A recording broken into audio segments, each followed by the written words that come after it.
You're listening to That Thing Called Inclusion, a podcast filled with the ramblings of a Northern Irish blind man and a wheelchair-using English woman. Join our disabled duo as they share their lived experiences of disability and working within the world of recruitment.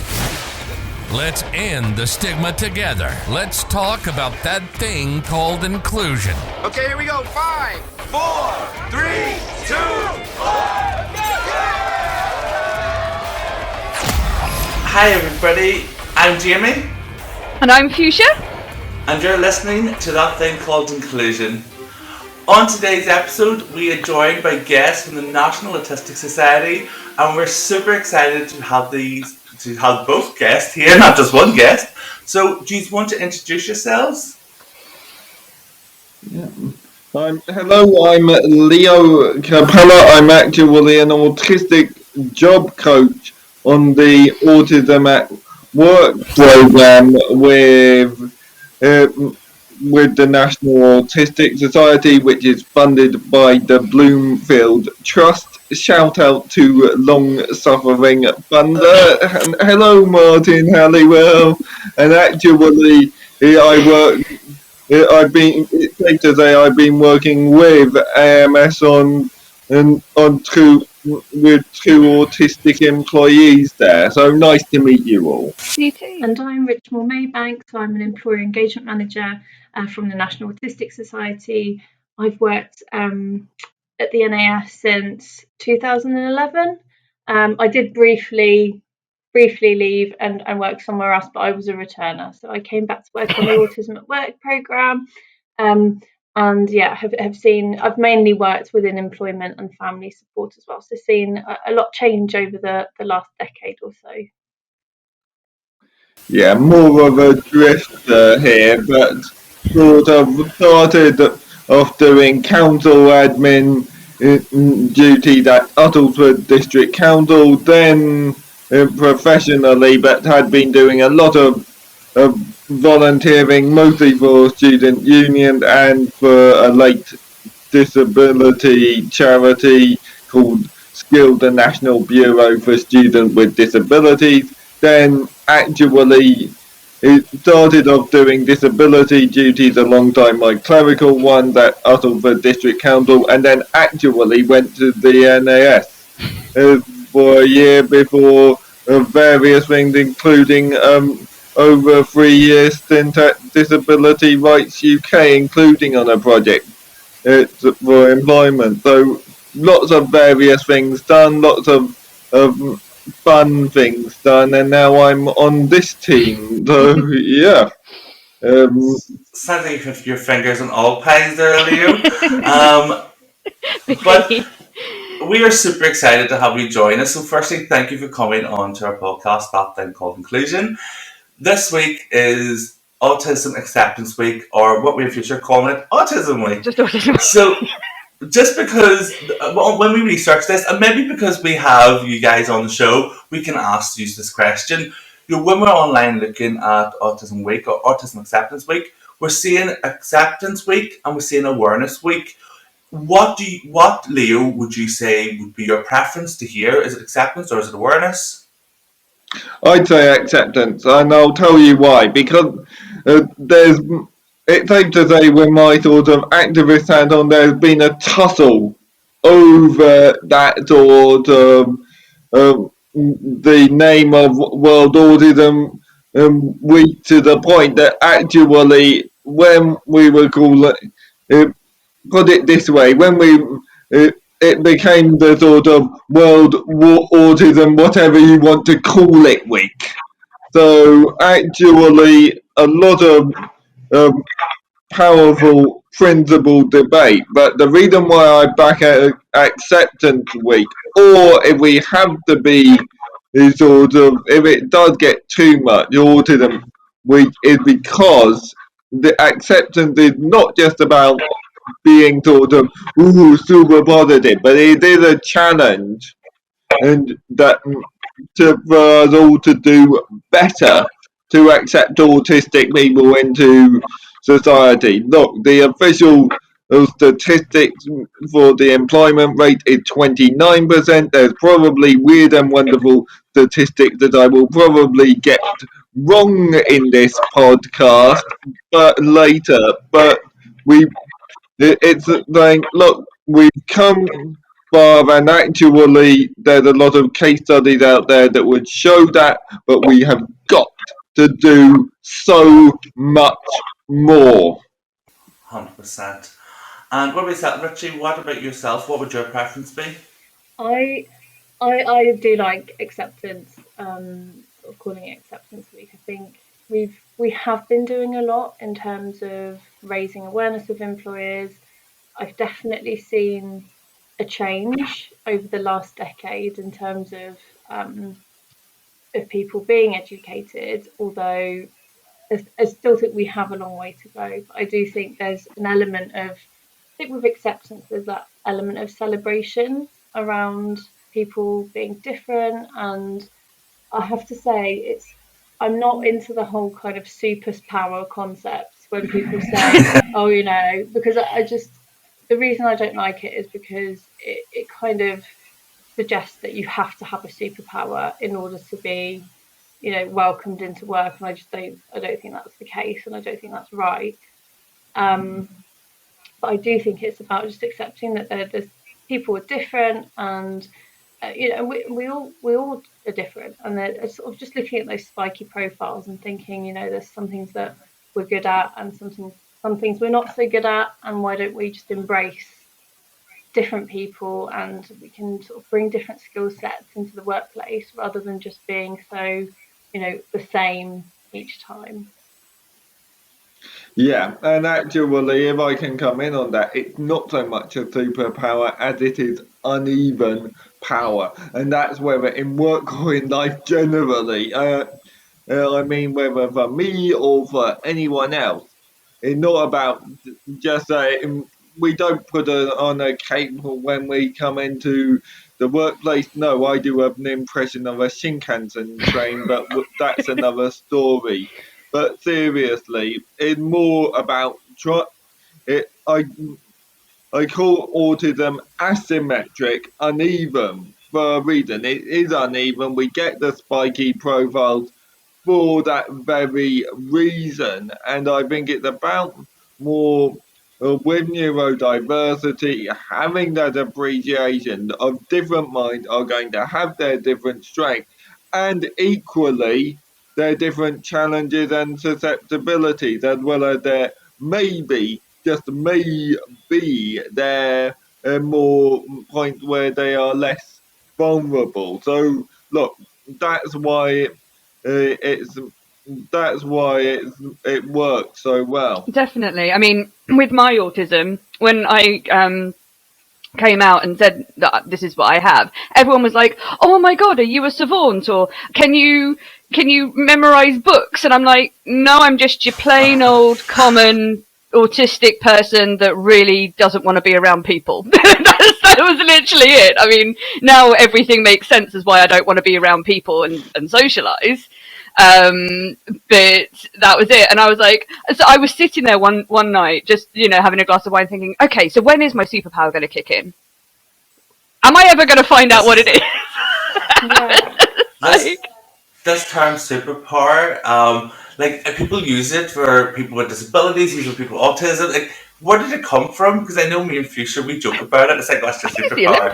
But it's complete sarcasm because, let's be real, if we could choose a superpower, we would all be invisible, so we could all be one, wouldn't we? We're not, that's the superpower we all want. Fly, I want to fly, yeah, that's my superpower. I think it came from a reaction. I mean, the probably more learned people in the autism and neurodiversity scene would contradict me on this. Happy for a later person on your podcast to say, Leo, you got this spectacularly wrong. But here's the thing, with the I think it's been around in the background, mostly perhaps came to prominence with the Channel 4 Meet the Superhumans and advertising during the 2012 Paralympics, but it almost, a lot of neurodiversity. Not all of it is a reaction. And the same thing with disability, it almost, at least around the sort of advertising around that representation, because partly, and this is another thing I deal with, I review scripts for the society, actually did a review in your autism, which it actually is a free members magazine, hint hint, do consider membership. But the problem is, I think you've got, in the autism world, you've got, and disability world generally, you've got people reacting to various things, like a sort of a cat or a human crouching over a rising wave. And that's the sort of thing that happened. I think the Rain Man stereotype 30 years ago, while it might have just driven things forward in one sense, it also created something that in another sense was too basic, and you sort of see in part that sort of really drive forward in terms of positive representation too. So there you go. In my head there, I had an image of businesses pouncing, and they just react to what's happening. And we always say things are designed by people who don't, but they think they understand, and they try to design things and fix things and say, we fix this, come and work with us. And then you apply for the job, and it's straight away you're ruled out because the script, you haven't been provided any kind of adjustments or any kind of rework to the recruitment process, so you're automatically ruled out from the get-go. So I think it's so important when we kind of approach these situations to have that buy-in. And I always say you always need, if you're a business, you need an expert, like an advocate organisation or a charity, or you need the National Autistic Society to come in and sit with you. And that's what we're going to talk about now, before we dive in a little bit deeper, is kind of how we all came about on this podcast today. So Leo and Richie, so we did work with yourselves at AMS, and we did the Autism at Work programme with us. Can you both talk us through a little bit what that programme is? Sure. So basically, the program we're almost like wraparound support for both the employer as well as for an autistic job seeker. So what happens is, so my role as an employer engagement manager is that I would work with an employer to identify a role within their business. We're often asked, what can autistic people do for a job? Like, we would never ask that of any other demographic ever. So it's one of those things where, and I do understand where people are coming from. I think the question should be, what support do we need to provide? Like, what will that person need? That should really be the question. And it's with anybody, anyone could do any job that their skill sets and their interests lead them to. It's just about making sure that they're not going in a super chaotic team, when they have people who are willing to educate themselves and learn a bit more and be kind and be good colleagues. So anyway, so we would look at different roles within an organisation, and then we do consultancy around things like the job description, making sure that it doesn't have too much jargon, that it's actually clear what the job is. It's incredible how many job descriptions you read, and they don't say the basic job of what somebody's supposed to do, and they just sort of have those core sort of skill sets that they want. You must be a great team player, even if someone's going to be in a solitary role. You often see that, and that can put people off. So it's just making sure that we're honest. So we also create things called candidate packs, where we would look at things like the culture. We would look at things like, what environment will you be working in? And I think that honesty and also the types of adjustments that somebody can make. So, for example, one of the roles that we're recruiting into at the moment is working in a chocolate factory. It's a very small independent chocolate factory, but because you have to grind cocoa, it is quite noisy. For some people, that just wouldn't be appropriate. That wouldn't be suitable. But at the same time, we can't not advertise any roles that there is noise, because there might be somebody who's absolutely fine with that. So it's just about being open, honest, looking at what support we can put in place. And then when we worked with AMS, we looked at the job descriptions. We supported in providing some advice about the candidate packs, but actually AMS already had some really fantastic resources, and just things like who will you be working with. This is the environment. Things like having people's LinkedIn pages. This is what the work will entail. Just being really, I don't know, just very open and welcoming. And I think you really got a sense of that. And then in terms of the recruitment process, we actually worked with two different managers, and it's quite flexible in terms of it looks different each time because it will be a different team, and even within the same organization, there's often different cultures within different teams as well. So with one of the interviews that we did, actually we looked at making some adjustments in terms of communication style preference, and one of those was actually somebody preferred using written communication. And so when we had an initial informal chat, we were using the chat box and Teams, but we still got such a great sense of the candidate, and he was asking such incredible questions. It was evident that he really knew a lot about this job and was really engaged. And then the next part of the process of the interview was actually all written. That was a decision that was made, and wow. I thought that was brilliant. It was just a really creative way of getting the best out of somebody. And then once we've supported at the interview process, we then would support with onboarding. And again, that's sort of delving into what are the unwritten rules, what to expect of your sort of first week, and then that's when the wonderful job coaches come into play, like Leo. And job coaches essentially provide training.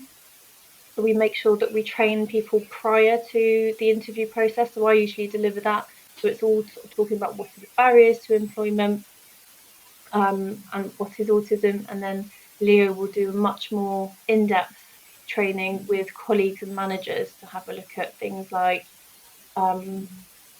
actual things that are just helpful for managers to know, and the reasonable adjustments that we can put in place. And our job coaches really get to know those individuals so that we can make sure that the training is really tailored as well. And then so that each person can have a really different experience in terms of how they might use a job coach. We don't force people to have a job coach. For some people it might not be the right thing, and some people might need it a bit more than others. Leo, for yourself then, as a job coach, talk us through what you do in that role, and then I'd like to follow up. So tell us firstly what you do in that job coach role, and then as an autistic individual, talk us through what that's like to experience being able to help others who maybe have had similar journeys, different journeys to yourself. Okay, I'll talk you through it.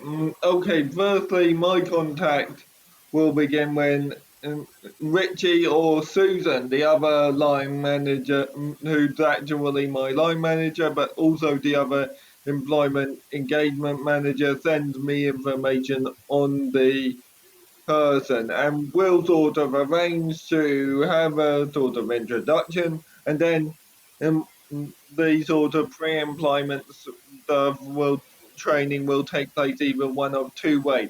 I'll either go through it with them in sort of sessions, or I'll just send them the sort of site in PDF format, and we'll talk through that way. And if there's any glaring issues, they can come back to me.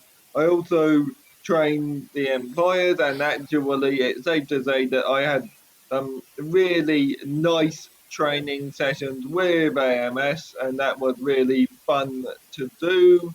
And then what happens is we sort of, depending on the person, settle into a routine where in a time period that varies. It can be maybe as intended 2 weeks, maybe one in certain circumstances, or actually in longer than every month. I'm sort of having catch-ups, making adjustments where needed to actually see if they need any training, for instance, let's say on organisation or on anxiety and perfectionism, or even self-advocacy in the workplace. And we continue until the position becomes sustainable, or for however long the sort of contracted period actually is. If they sort of don't, if after their own employment term, and we do offer some employment support so they don't leave the system, but otherwise it's a question of nice to see you, keep in touch and move on. I also keep in touch with the employer, not so much training, but also giving key points of advice and sort of explaining where need be. This is how things work with an autistic person.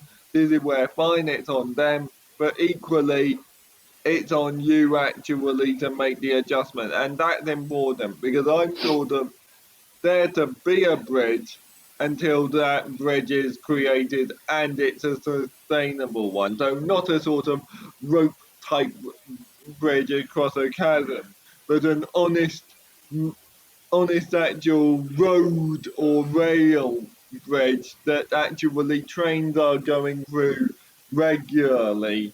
So, and really, that's the essence of the role. And put it this way, I get to do other stuff, but let's focus on the job coaching sort of side of it. I think with the job coaching, my mum, who is not anywhere around at this point, will actually it does, and actually, it's safe to say she does keep on mentioning this to me. This is the type of support that you should have had when you were struggling to look for work. And I think my own employment support, my own employment history is a bit painful. But I got, and I think it's that sort of targeted, specific support that would have allowed me to get where I wanted to go that was actually missing when I was starting out on my own journey 10 years ago. And actually, the thing about this is it puts people like me in the driving seat. And actually, the same can be said for now our Finding Employment module, which we used to run courses courses on. Whether we do in the future, watch this space, it's something that is gestating. But I think for me on coaching, it's been one of the most interesting experiences. I mean, it's been one of my most challenging ones. Intense autistic human people, intensely driven autistic people with our ways of doing things, driving on to other intense autistic human people can be a lot of energy, and it's one of the reasons why I started off full time and actually I stepped back to part time, which is thanks to Richie here, and actually really kept me in the game for what I've been here for just coming up to um, well, almost 1 year and a half, 2 years nearly, because that's my hazy statistics brain since that sort of decision to, in fact, near 1 year, 9 months since that decision to revert. So it's been, I think it's given me more experience. To give you an idea, I did participate, I was a participation support officer and a volunteer coordinator in the past. But there's my last job being an autism access specialist. But the roundabout way I'm trying to say is that between working and volunteering, you can disappear into yourself. you become a. Yeah. I mean, there's a little article out there called "The Triumph of the Political Class." There's actually a whole book on the subject, which Peter O'Born I've yet to get my mitts on, but I will. But actually, that shows that people can, of whatever political stripe, become detached. And that was the risk I had too. So it's sort of, dare I say this, while I'm not the best practitioner, as a campaigner, I appreciate the human diversity that I've encountered and worked with to good effect. And it's been a pleasure both meeting employers with their interests and actually the autistic people who come in many different shapes and sizes, whether it's the sort of, dare I say it, the people who don't, who do honest to goodness day job and don't get enough credit from it, whether from autistic people like me or actually their non-autistic peers, to the people who glide along the surface and do brilliant things, but you can't see the massive amount of effort that they put underwater. And then again, you've got the autistic versions of Kimi Räikkönen, the unpretentious that may not need be into the niceties of social communication whatsoever, but are okay, fine, leave it now, leave me alone, and get on with it to actually excellent effect. There was a site out there that did a lot more on types of autistic people, since gone to the winds maybe, but actually that gives you an idea of the situation. Well, by the sounds of it, you used a lot of metaphors there that we definitely will be stealing. If anyone's listening and wants to get Leo that book, Leo's contact details will be on our website, so send Leo that book. But I wanted to dive a little bit more into autism itself, but I thought I would start off because when I've been doing some research past while, there's a lot of myths out there about autism, isn't there? There's a lot of different myths and stereotypes that people have. So I thought I would read out three statements. Now, three of them are either a myth or they're not a myth. And I thought we would say yes and no each and let us know if it is a myth or if it's not. So, are you ready to My do own this? To myth. break some myths? So, all autistic people are good at maths. Is it a myth or is Did you it just say true? me? You're talking to a politics graduate here and an international security postgraduate.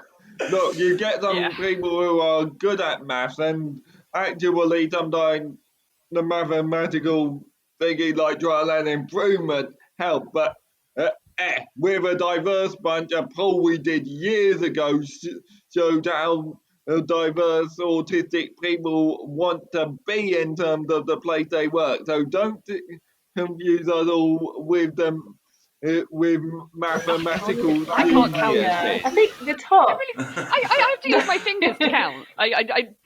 No. Yeah.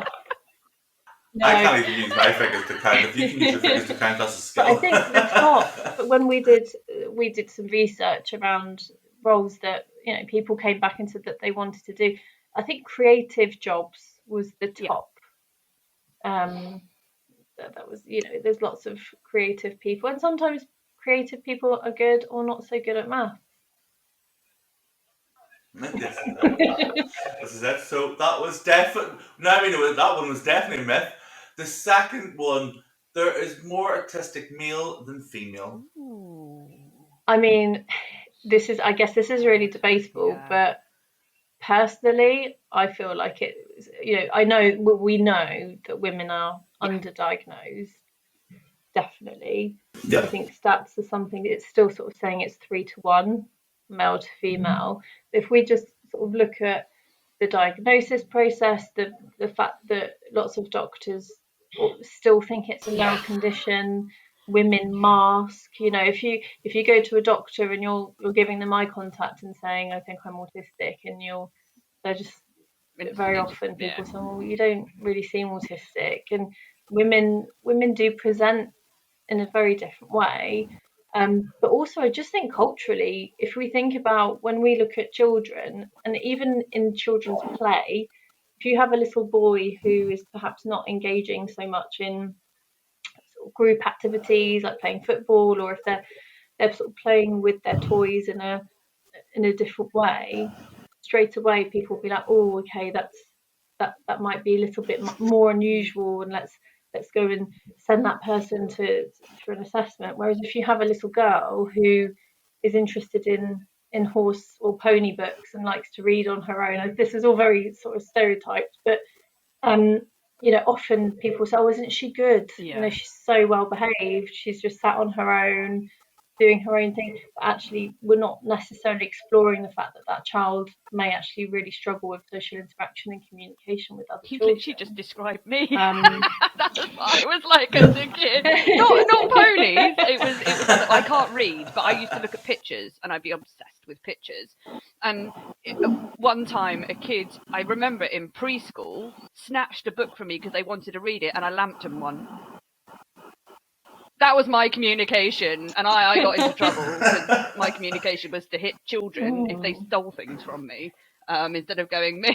They just took my book because I was so obsessed with this one book. But yeah, you just literally described me to a T. Yeah, and I mean, a lot of my friends who are autistic have said they've been diagnosed with all sorts of other mental health conditions before they got to a point where they were diagnosed as autistic. 100%. And it's really painful for people because you that sense of identity, and that you're just searching for something. And I think a lot of people, especially if you have a diagnosis later on in life, people really grieve the support they could have had, or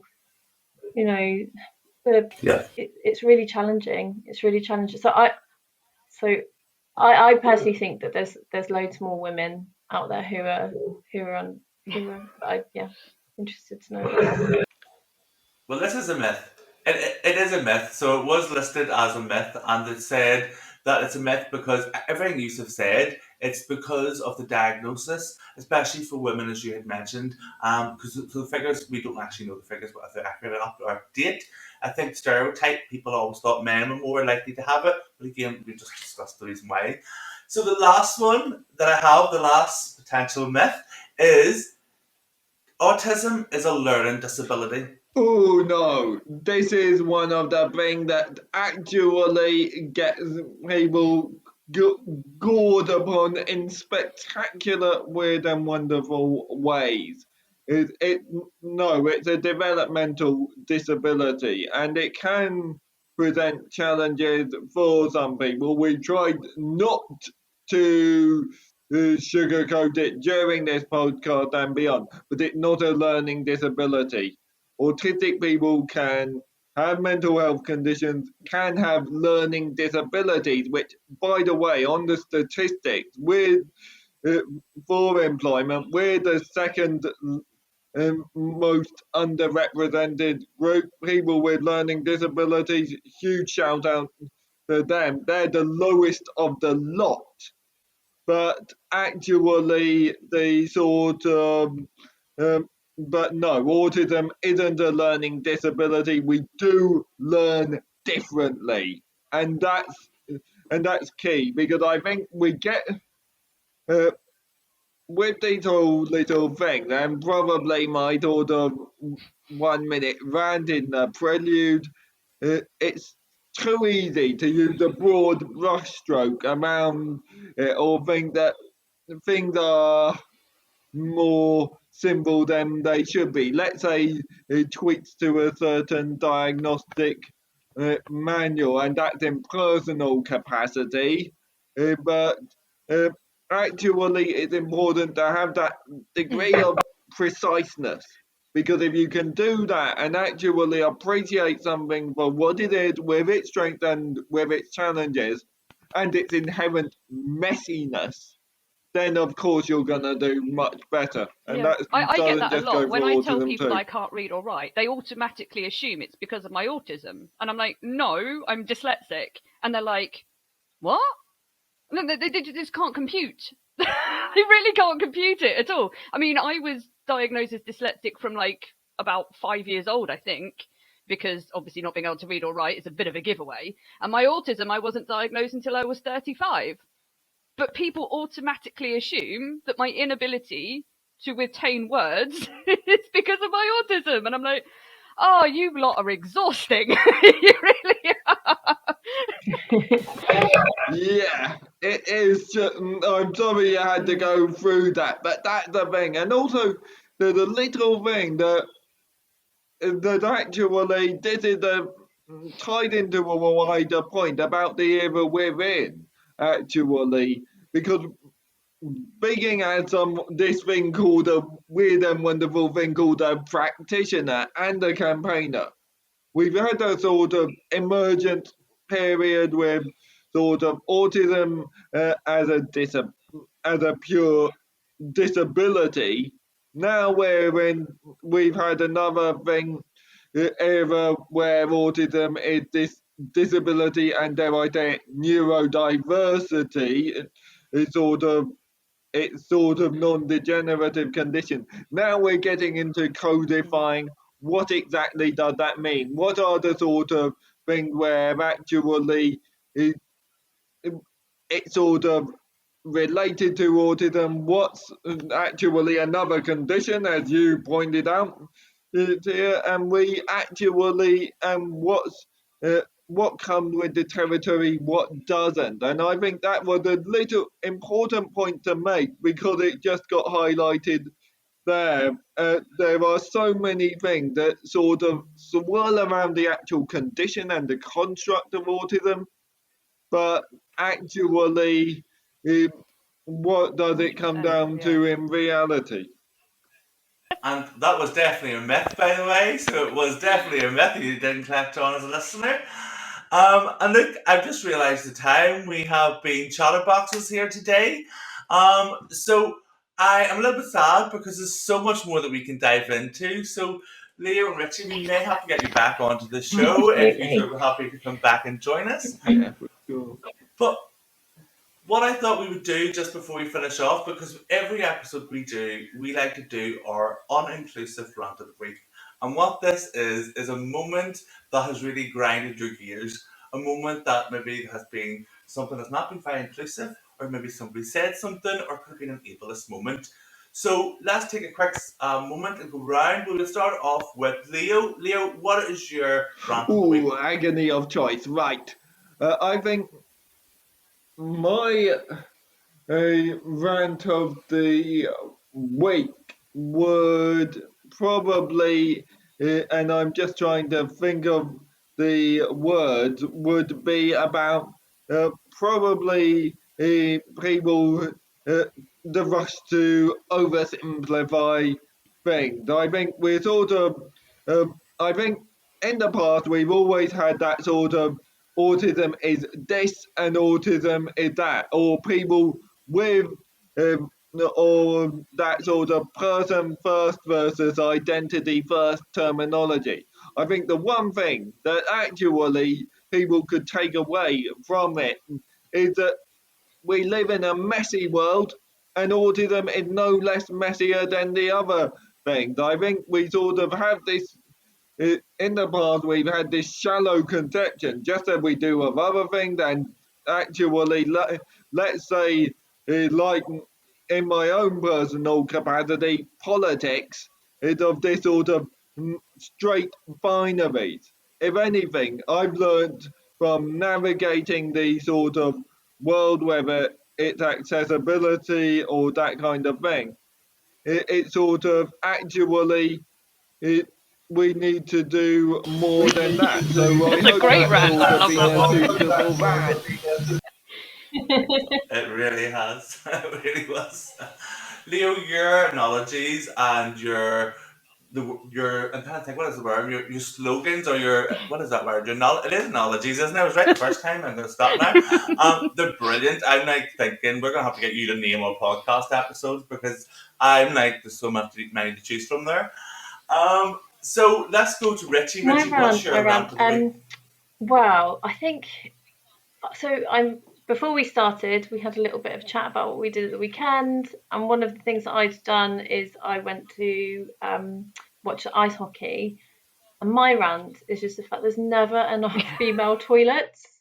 And it was just, I just couldn't believe, like, it was a bit, basically, we decided not to go during the break because the time before that we'd been there, we literally queued for half an hour. There were 2 toilets for all of the women spectators. And I think there's an assumption that maybe, and one of the toilets was broken, so there were 3. So people were then using the disabled toilets. But also there was like no signage to say where you could go. And I just felt this real inequity when there's like 50 women queuing to go, and then all these men are just like walking back out of the toilets, and it just, to me, it just seemed, I'm the kind of person that goes to the men's. Not autism related, but still annoyed me. Oh my god. Yeah, if I may come in on that, I won't name the offending team in question, but put it this way: ice hockey, English, ice hockey Britain, or ice hockey fans across the globe, love your game. It's a game of skill. Come on, let's include more people, and actually, whether at the elite ice hockey level or below, or in the various points of the pyramid, and get people into watching the game. So, and that way, a lot more people can be suitably impressed. 100%. And Fuchsia, my love, what about yourself? What is your rant for this week? Well, next month I'm going on holiday. I'm going to be taking a plane for the first time in 3 years. And of course, I have to take my wheelchair and my bike attachment. But I have to call the airline to say that I'm a wheelchair user and what my wheelchair is going to be. And do you think I can bloody get through to them on the phone? Absolutely not. And there's no other way to contact them. It's completely inclusive. I mean, it's just... And it's British Airways. Yeah, I am going to call out British Airways here. I am going to do it because I paid a lot of money for these plane tickets, so I didn't have to fly EasyJet. Because EasyJet break my wheelchair all the time. So I decided to fly British Airways because I thought, right, they're a household name. It's an expensive ticket. They're going to look after my wheelchair. But do you think I can bloody get through to the phone on them to explain that I'm a wheelchair user? Nope. British Airways onto your phone. Yes, but do you know Before what? I go to Twitter. Do you know what I picked from that is the fact that you even have to ring to say, oh, I'm doing this. Like, surely there should be a more accessible, a quicker way to do this if you can't get through to them. Like, the only people I can think of who ring and have to declare they're coming are celebrities to restaurants, to public places, or the Queen ring to say she's coming somewhere. Do you know what I mean? Like, why do you have to take these extra steps just because the support that you need, you have to go declare it to the world? Like, that, I think it's a wee bit ridiculous. We're still at that stage. My rant is obviously last week was Neurodiversity week, so it was, and there's quite a lot of people across my LinkedIn platform who were doing really amazing positive messaging. Now, one thing that I did come across, a few people were commenting using the word suffering. I'm sorry to see you're suffering from this, or let's support people who suffer when you're divergent. And I'm like, some of these people are people who are in senior inclusion positions in businesses, and I'm like, let's stop saying suffering. We don't have the common cold. People haven't got illnesses. Stop it. Just stop it. Suffering, no. So that was my rant. But as I said, I'm sorry that we kind of went over our time there for today's podcast, but we really do want the 2 years to come back, and we'll do a part 2 and follow up and dive a little bit more into the work that you do at the National Autistic Society, and of course dive into autism itself. And Leo, you have been absolutely incredible sharing your experiences, so thank you so much. And Richie, thank you so much for coming on and really highlighting the Autism at Work programme. We will put details on our website, but from me, goodbye. Bye, thank you for having us. Goodbye. And bye from our guests. You've been listening to That Thing Called Inclusion. Don't forget to like, subscribe, and leave us a review. Check out our website, www.thatthingcalledinclusion.com, for transcripts of each episode. or on YouTube for video and closed captions, or check out our socials at That Inclusion. If you'd like to join us on the show as a guest speaker or advocate organization, then please drop us an email at info@thatthingcalledinclusion.com. Until next time, stay inclusive.